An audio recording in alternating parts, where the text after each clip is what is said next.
Ninkan waa dambiile, naagtaanna waa dhibbane. Calvin ayaa la soo baxay biskooladiisa, madaxa ayuuna ka saaray Christina, isagoo ku amray inay baabuurka ka leexido waddada, meel jiqana ay ku leexato oo halkaas ay istaagto, si uu u qariyo dembigan oo dhan. Christina ayaa muujinaysay xaalad argagax leh, wuxuuna ka dalbaday inay siido telefoonkeeda.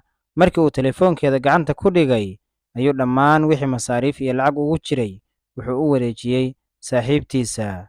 Dhacdo argagax leh. Maskiin tagsiile ah oo ilmaheeda u xamaalanaysay. Kaamirada qarsoon ee baabuurkeeda ku xiran ayaa duubtay dhibaatada uu u geystay. Waxaa suurtagal ah inay adiga muuqaalkan daawanaya sidaan oo kale kugu dhacdo. Ha isdhaafin muuqaalkan ee daawo ilaa dhammaadka. Laakiin daawade, intaadan muuqaalkan marna argagaxa leh marna faa'iidada leh daawan, waxaan kaa codsanayaa inaad muuqaalka like saarto, page-kana follow soo dhahato. Saaxiib, like-tu waa muhiim, muuqaalkuna wax micno ma lahan la'aanteeda. Xitaa haddii aadan ka helin muuqaalkan, like saar. Christine waa tagsiile. Waxay darawal ka tahay mid ka mid ah baabuurta tagsiga ah ee la kireeyo. Da'deedu waa 38 sano. Sida ay kaamirada qarsoon ee baabuurkeeda ku xiran duubtay, ninkan ayaa ka dalbaday inay baabuurka ka kiraydo ayna ku geydo halka uu u baahan yahay. Magaciisu waa Calvin. Waxay rabtaa inay geydo guriga saaxiibtiis siduu asagu u sheegay. Markan waxaa la soo gaaray halkii uu kula ballamay inuu uga degi doono, waxayna rabtaa inuu ka dego, lacagteeda kiradana uu siiyo si nabad ah. Laakiin wax walba qadarta Ilaahay ayaa ka weyn. Awal waxay qaadi jirtay dad caadi ah, laakiin caawa waxay soo qaaday nin mujrim ah. Markii uu baabuurka soo korayay, way soo dhoweyday, laakiin wax hadala uma uusan furin, wuuna iska aamusnaa.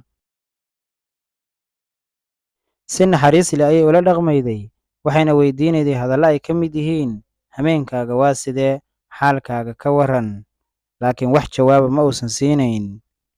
Calvin ayaa la soo baxay biskooladiisa, madaxa ayuuna ka saaray Christina, isagoo ku amray inay baabuurka ka leexido waddada, meel jiqana ay ku leexato oo halkaas ay istaagto, si uu u qariyo dembigan oo dhan. Christina ayaa muujinaysay xaalad argagax leh, waxayna sheegaysay inay ilmo iyo qoys ka dambeeyaan, bal inuu u naxariisto.